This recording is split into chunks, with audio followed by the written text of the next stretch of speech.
सिक्किममा आमासँग सेल्फी खिचेर पुरस्कार जित्नेको नाम अगाडि आइसकेको छ। हजुर तपाईँ सबै ठिकै सुन्नुहुँदैछ। केही दिन अगाडि सिक्किम सरकारले के भनेको थियो भन्दा है, जसले आफ्नो आमासँग सेल्फी खिचेर हाल्छ उसले पुरस्कार जित्न सक्छ भन्ने कुरा गरेको थियो आमा सम्मान दिवसको दिन है।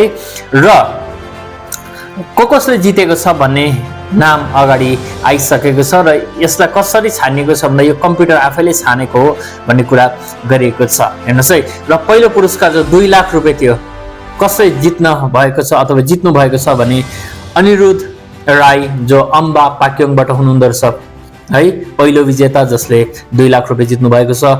दोस्रो विजेता हुनुहुन्छ बुद्धमाया लिम्बू जो गेजिङबाट हुनुहुँदो रहेछ।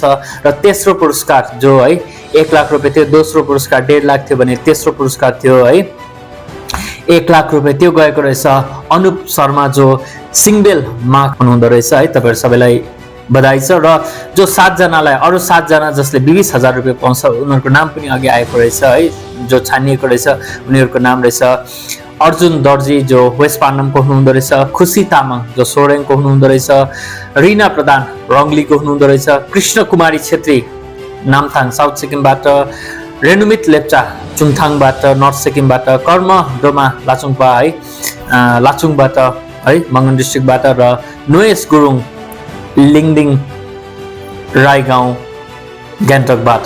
र हजुरहरू सबैलाई धेरै धेरै बधाई छ। म आशा राख्दछु हजुरहरूले आमासँग सेल्फी खिचेर पाएको पैसाले आफ्नो आमाको सेवा गर्नुहुन्छ होला भनी र त्यो पैसालाई राम्रोसँगले काममा लगाउनुहुन्छ होला भनी। र कतिजनाले भन्नुहुँदै थियो आमा नभएकोले चाहिँ के गर्ने, बाबा मात्रै भएकोले चाहिँ भनेर, अथवा आमा बाबा दुईजनै नभएकोले चाहिँ के गर्ने भन्नुहुँदै थियो।